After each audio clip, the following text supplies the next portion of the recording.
Thank you. Yeah, the title of my speech actually got changed slightly since the slides went out, so we're going to talk about TensorFlow and Swift today. I put my slides up on the internet if you want to download them and run through them, but don't spoil my ending, so to speak. So here we go. Earlier this year, I went to the TensorFlow Dev Summit, where Google announced TensorFlow for Swift, and then tensorflow.js. A couple weeks later, Chris Feigley invited me to come to his Spark and TensorFlow meetup and talk about tensorflow.js. I was going to make some demos and stuff like that, but my speech sort of mutated into why you would even want to use JavaScript to do something serious like machine learning. And so I tried to make sort of a persuasive argument for why you'd want to do things that way. There was this guy in the front row who, well, basically I made a joke about how the functional programmers needed to get rid of their silly programming languages and jump on the JavaScript bandwagon. This guy in the front row got really worked up. He's like, are you really going to do that? Do you really believe in all this? And I was like, well, to be absolutely honest, if it was me, I'd be using Swift. And so anyway, he said, well, then you have to come to my conference and talk about that. So that guy was Alexei, and here I am.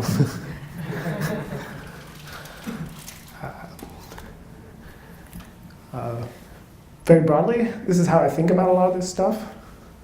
At your most basic level, you have sort of math and algorithms doing all this machine learning stuff.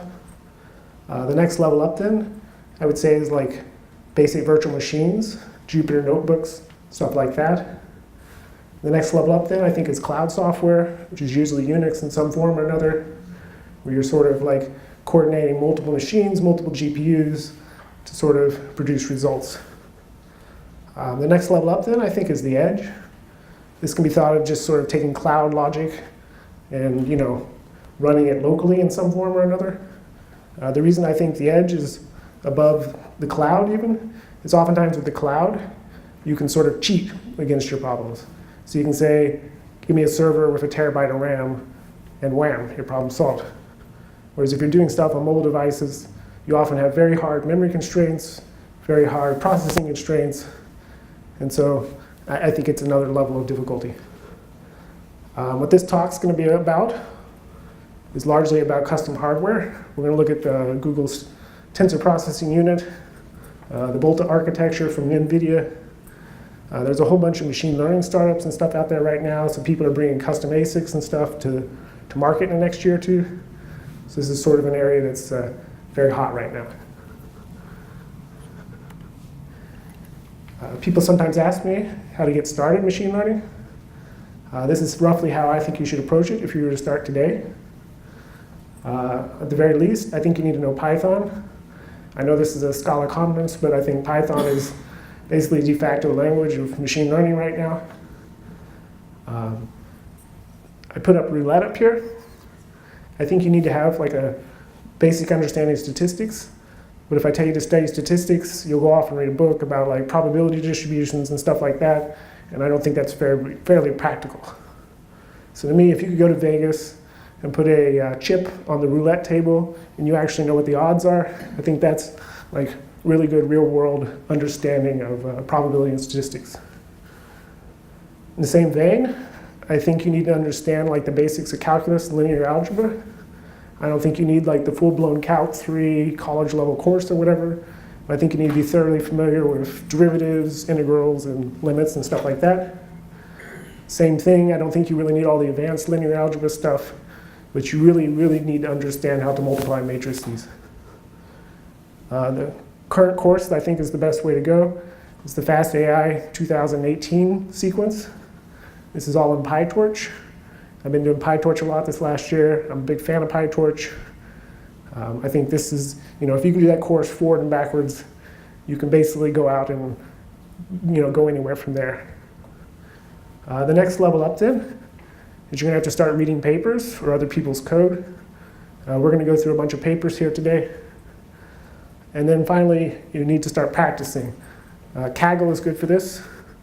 What I tell people to do is take on a Kaggle challenge from a year ago, because then you can go out on GitHub and find other people's code and see how they tried to solve the problems. And then finally, I think you need to get out into the real world. What's exciting to me about this whole field right now is basically every person in this room has some problem that you understand better than everybody else.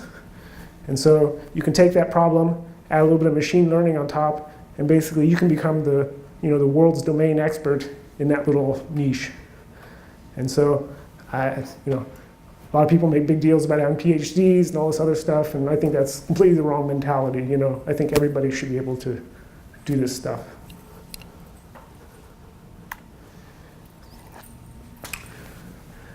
Okay, we're going to do a little bit of JavaScript here at the start, just to get warmed up.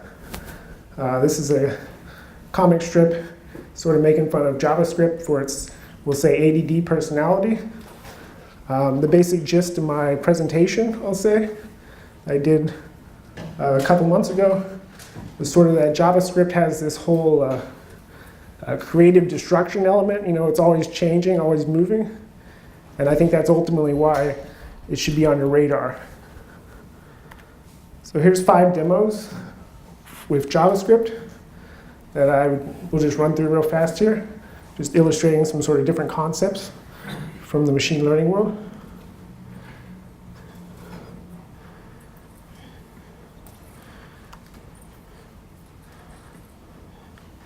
I like this demo. Whenever I show people CNNs, I always start with the MNIST data set. I think that's the best way to get going. So this is just running here in the browser. It's running on the MNIST thing. You got your training curve, your accuracy curve. Here at the end, it's going to show a whole set of data and its predictions. And you can sort of see what the machine is thinking. So it got this 3 right here, and it said it predicted it was a 7, but it's kind of not really a well-drawn 3, so you can kind of give the categorizer a little bit of leeway here. This is a demo that's just running the YOLO object detection network on the browser against my webcam right here, so you can see it trying to pick me up. This is kind of a cool real-world example of this stuff. It says you hold the phone in your hand. What? It says you hold a phone. Oh yeah, it doesn't have everything trained perfectly. This is Magenta. This is a project out of Google.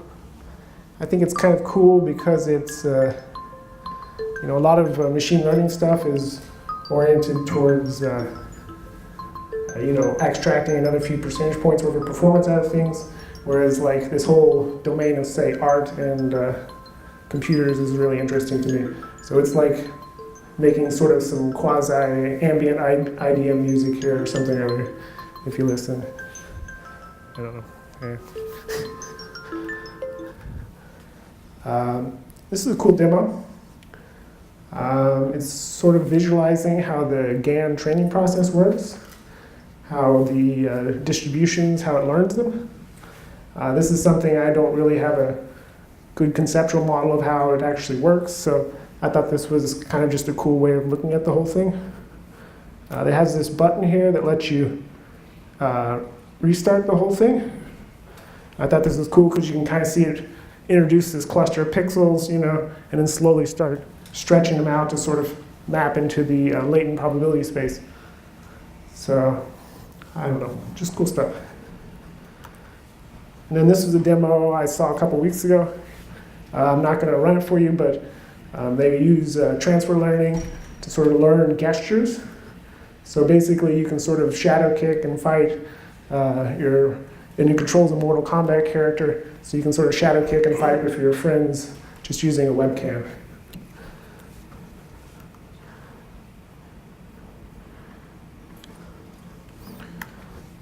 Okay, so a couple weeks ago, I did another talk on tensorflow.js. I attempted to put together this demo. I didn't quite get it working, so I got it working last week, so I thought I would show it off to you all. I'm not going to break down how exactly it all works.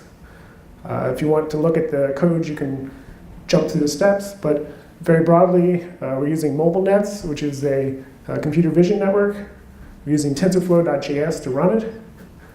We combine all this code together into a Docker /node container, and then we use IBM and OpenWhisk to upload it to the cloud, where we can use it as a function.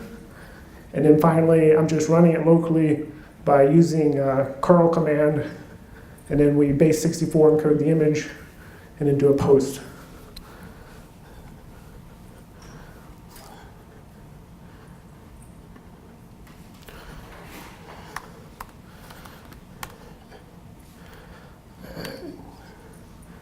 So here's the actual command, so to speak.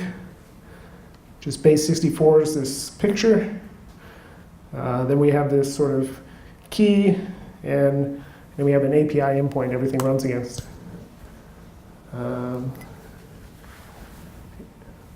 So we ran it on this picture of this bird that I have here locally on my computer. And it thinks that it's a indigo bunting or whatever with some 85% probability, we'll say.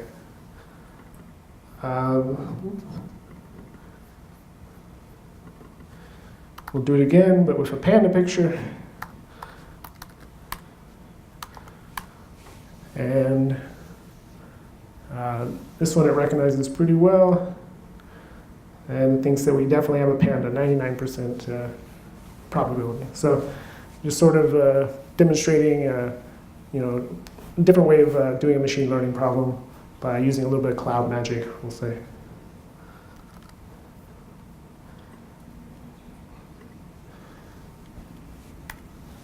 Okay. Now we're going to get into sort of the meat of the presentation. We'll do some Swift. This is a picture from the Pytorch Developers Conference earlier this year. Got to meet Chris Ladner.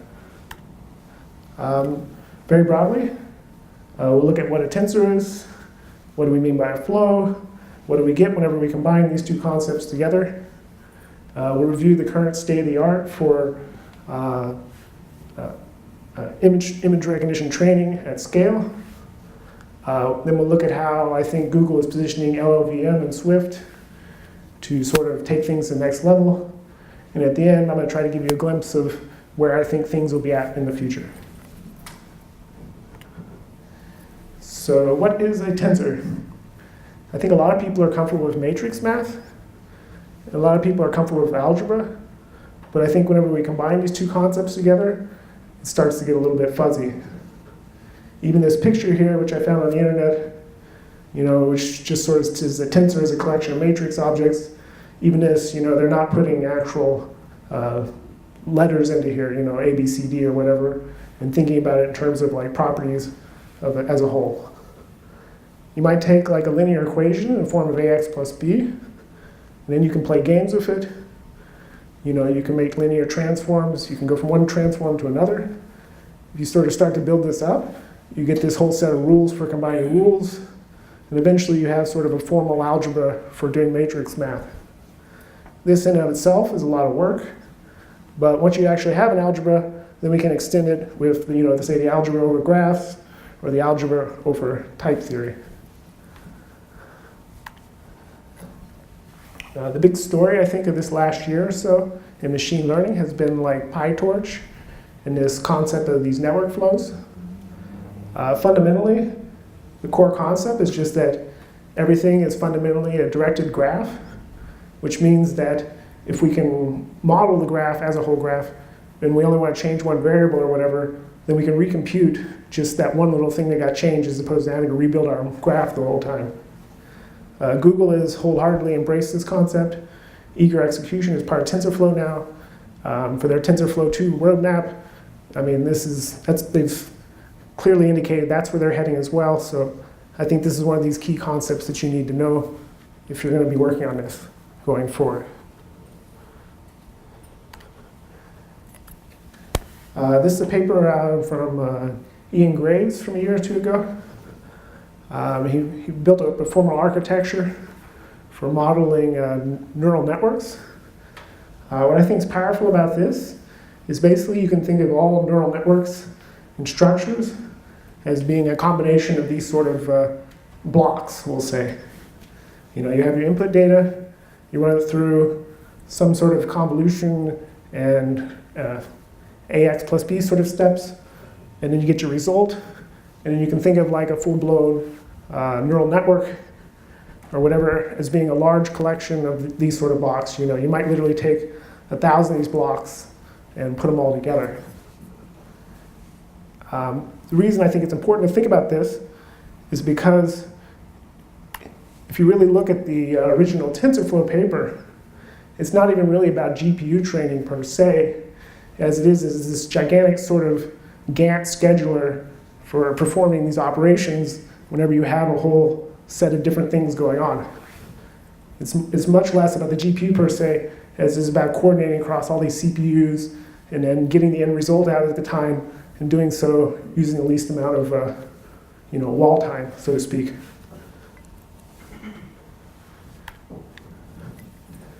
The second big story then, the last decade or so, I would say is that hardware, there's been this relentless battle in GPU space to improve things. And this is a cool graph because it's basically got every single GPU for the last decade or so up here. What's wild to me is basically everything below the red line is now obsolete. And that even includes like some Intel things and other stuff like that. I marked two of these devices with stars up here. This yellow star up here is the V100, the Volta, which we'll talk more about here in a second. And then this blue star over here is NVIDIA's new T4 GPU, which we'll come to at the end. So just remember those ones for now. A random question. Does anybody know where Google's TPU would fit on this graph? It's a trick question because the TPU, actually the TPU doesn't do floating point 32. So actually it's a 0. The TPU doesn't even register on here. The reason for this is that while I think most people conceptually can follow that hardware is getting faster and faster, the second piece of the puzzle for the last few years has been using smaller and smaller operations. If you go from, say, a 32-bit floating point object down to a 16-bit one, and you can still do the same math, then that means you can do twice as many operations in the same time. And then the second trick then is they've introduced these various hardware devices so that this whole steps can be done together even faster and faster. So we have the traditional floating point 32 here. We have the floating point 16. The int8, which is what the original TPU was based around, which gives you a 16x speed up just by jumping, reducing the precision of your math. And then finally, we got the int4 portion of the new Turing chips. Pay attention to FP16 because that is one of the important tricks that the Volta does. So next, we'll jump over to the Summit supercomputer. This is at Oak Ridge, former site of the Manhattan Project once upon a time. But nowadays they're engaged, they do a lot of high performance computing. The Summit supercomputer is, this is a paper that came out last month where they're trying to model large climate systems using this computer. So to me, the cool part of this graph is simply this x-axis. That's 0 up to approximately 28,000 GPUs being thrown at these problems. And then to me, what's very cool is basically all this work that's gone into TensorFlow. There's basically linear scaling. The more GPUs you can throw at your problem, the faster you can get a solution.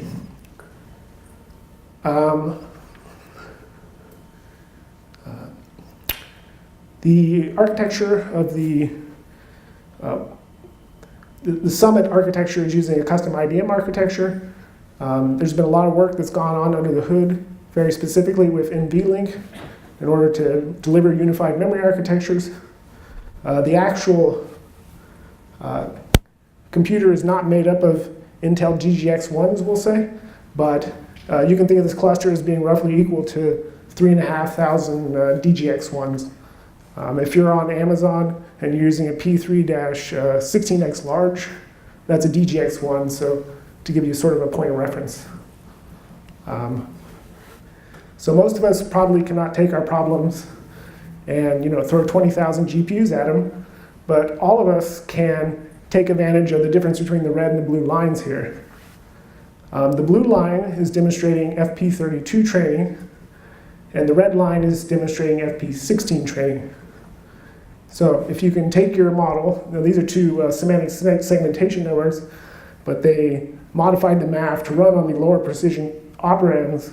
And so you can see this one maxed out around 200 petaflops, but by reducing the precision of math, they were able to get up to 500 petaflops.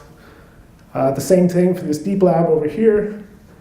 It maxed out around 300 petaflops using the FP32, whereas whenever they went to FP16, they were able to get up to somewhere in a range of 900 petaflops. So honing in on that exaflop territory.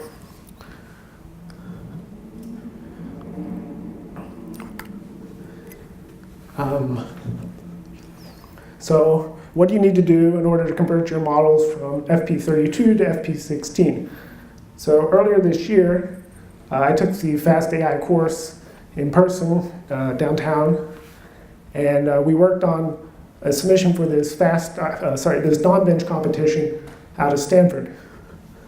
Our entry came in second in the ImageNet portion, and I can basically give you our high-powered secret recipe for getting those results. Number one, algorithms. If you spend any time on anything, spend your time on algorithms. We had quantized hardware. We used Volta boxes, P3s, DGX1. And then we had quantized software. Pytorch team upstream had done a lot of work in order to get Volta working on these devices. We had to do a bunch of coding in order to convert the Fast AI code base to support the half precision math. And then finally, we did a little bit of distributed training on top by using 8 GPUs to solve each problem. This picture is a little blurry, but it's this guy at Google named Jeff Dean who was talking about how by implementing the algorithms that were introduced in the competition, they were able to reduce the cost of their training in half. So that's kind of cool.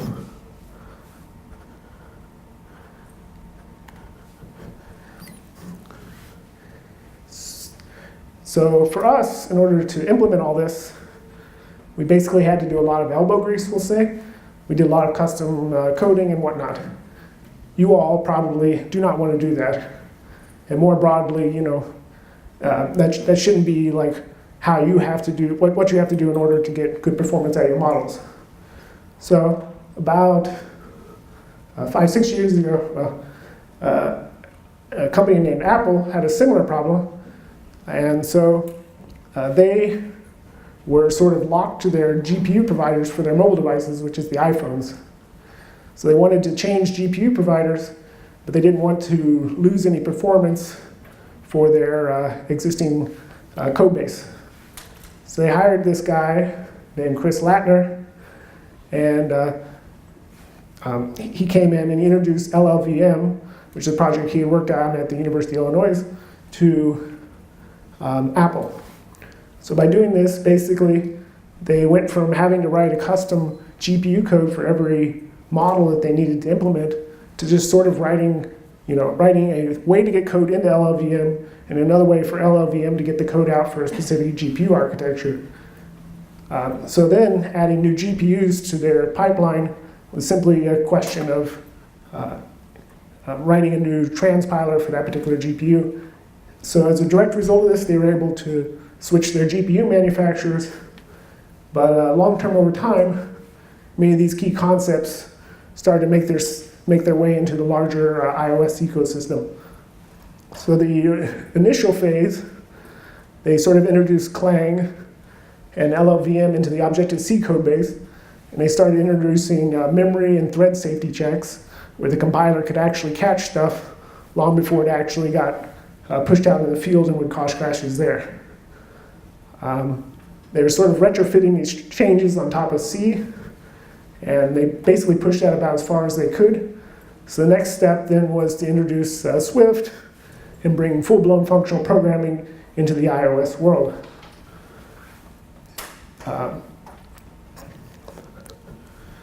Something a lot of people don't know nowadays is that you don't even actually submit iOS code anymore. What you actually submit whenever you're using Xcode today is bytecode, so it's sort of a transpiled JIT sort of thing up to Apple, and then from there Apple has servers that actually recompile your code for each individual device in the field to generate the optimized runtime. So you push it up, they push down a different model for every single, say, iPad or iPhone or so on and so forth. What's wild about this approach is that if Apple comes up with, say, a 10% improvement for coding optimization tomorrow, basically they can add that to their server fleet and then recompile all the iOS code in the wild. If you think about this concept then, and you look at, say, the tensor comprehensions paper, which came out of Facebook earlier this year, I think you can see that the GPU people are moving in the same direction. This top is just illustrating the basic pipeline that they have, where they take GPU jobs, run it through CPU or a cluster of some form, they profile the results, say, is this better or worse than the previous one? If it's better, they add it to their tuning database, and then they repeat the process over and over again. I think there'll always be a spot for humans in the loop for this search strategy, we'll say. But the other big story, I think, of the last year or so has been this introduction of evolutionary strategies and stuff like that in order to have computers improving the programs that the computers are running. The second part down here at the bottom, this is a picture of how the tensor comprehensions actually takes input graphs and then generates optimized code. I think if you look at this and basically replace this green polyhedral transformations, we'll say, with TensorFlow and Swift, that's basically what Google is thinking about introducing to the whole machine learning ecosystem.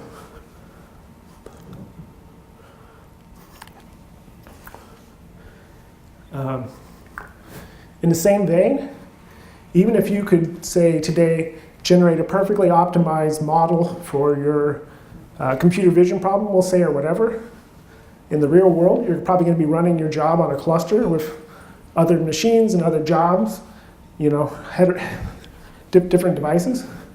And so it's very easy for me to think of, say, I take my job, run at 80% of its normal speed, you take your job and run it at 60% of its normal speed, but the computer can find a way to combine these two jobs together to get 2 units of work in, say, 1.5 units of time. This is a graph from the TPU paper out of Google a couple years ago. What's wild to me about this graph is this number over here in the bottom right corner, which is 5%. So CNNs are pretty much what everybody thinks of whenever they're thinking about neural networks. To Google, that's like, that's not even, sorry, and then half of their CNN usage is actually AlphaGo if you look at this paper. So very broadly, like 95% of what Google does isn't even CNNs, which is what most people think about whenever they think about neural networks.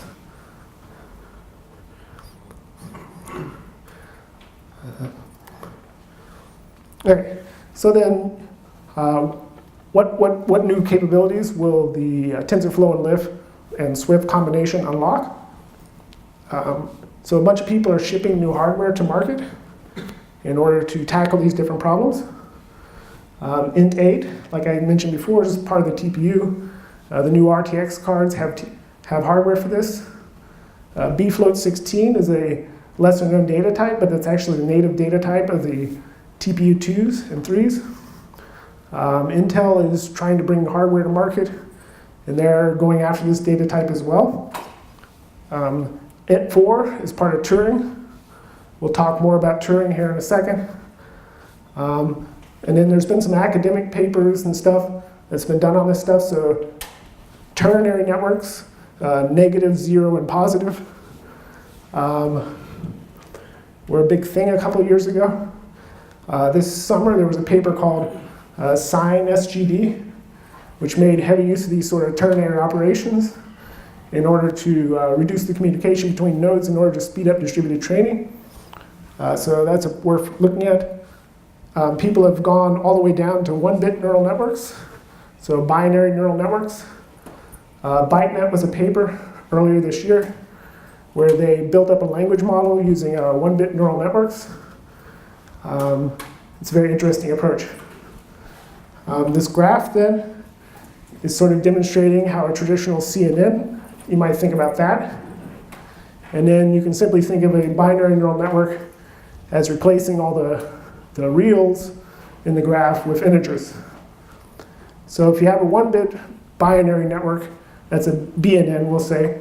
If you have a 2-bit binary network, they're no longer BNNs, they're referred to as quantized neural networks. So this top one is a graph demonstrating how, this is the graph that sort of gave me the idea for the demo I'm going to do here in a second.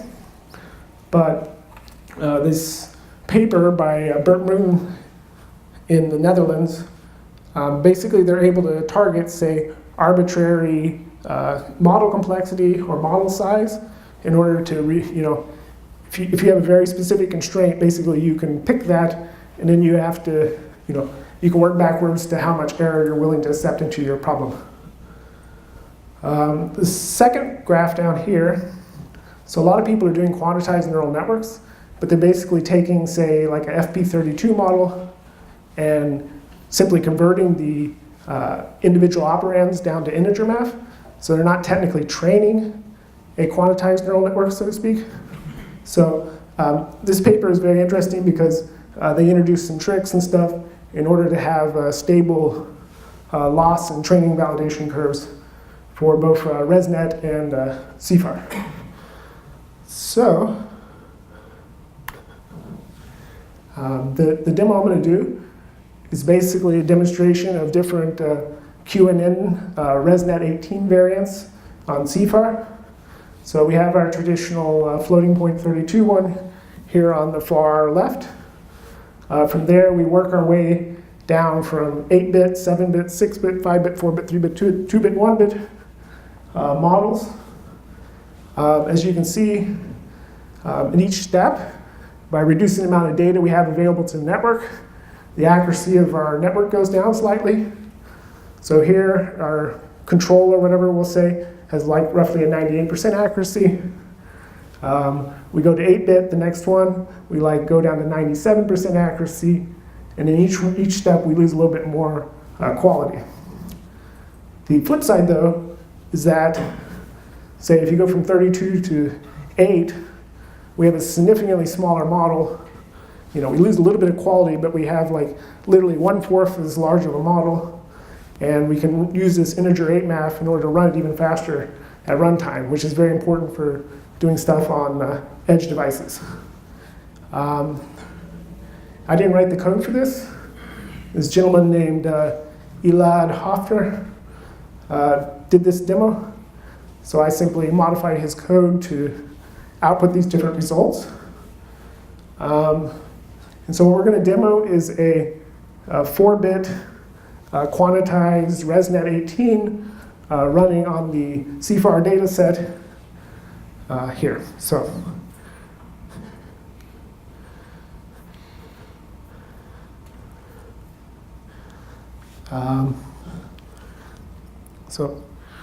here's my code. We'll run it. I'm VPN'd into a Google Cloud box right here. So this is fairly boring, I would agree, but it's just the basic training loop for doing image recognition. Trying it, I like it. Okay, okay. The line's coming off. Okay, okay, hang on. So what's cool then, hang on one second. Yeah. If we run our NVIDIA SMI, I'm running this on a Tesla T4 in the cloud. Google announced this about a month or two ago. I got an email that I was accepted into the alpha program yesterday, so this morning I got all this working. So this may be very well the first T4 Google Cloud demo in the world, so fun fact.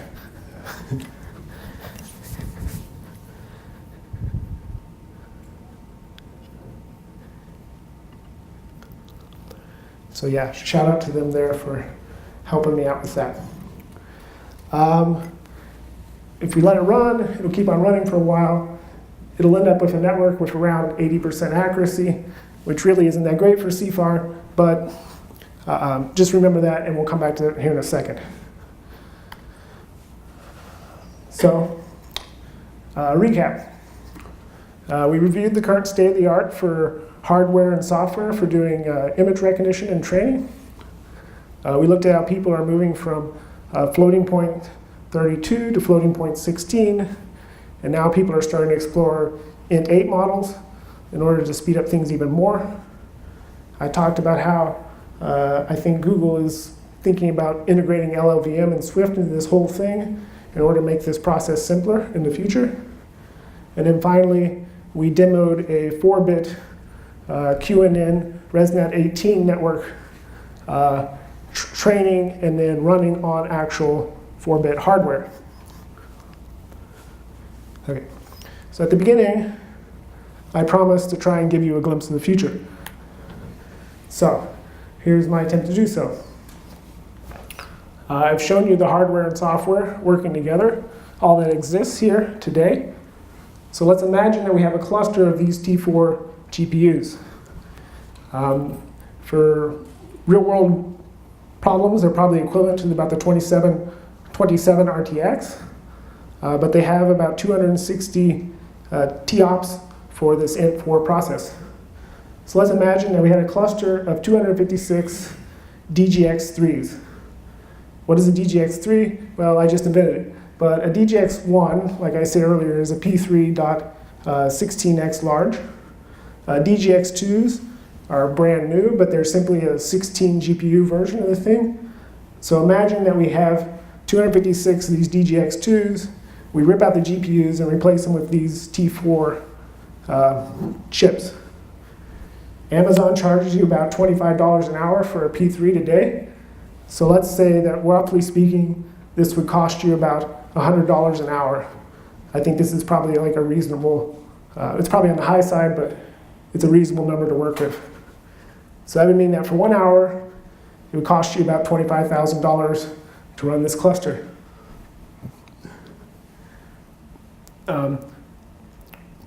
The end result, though, is that you will have about somewhere on the order of 1 exaop of computational power to throw at your problem. So if we think about a DGX1 today as delivering roughly 1 petaflop, then if in 2 years, we'll say roughly all this stuff could be reasonably considered to be working all together. So conceptually, in 2 years, for the price of, we'll say, a decent used car, you'll be able to afford as much computational power as currently the most powerful supercomputer in the world, if you're willing to modify your algorithms to use this int4 math, and if you can find a way to start working on getting that working now. So anyway, when I started programming a long time ago in BASIC on a computer of a very small amount of RAM. So I'll go out on a joke, but I started out with an 8-bit computer, and now after all these years, I've moved on to a 4-bit one. So thank you all for coming.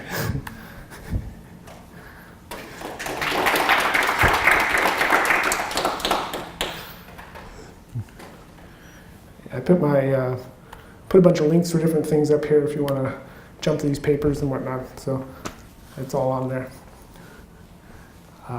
Any questions?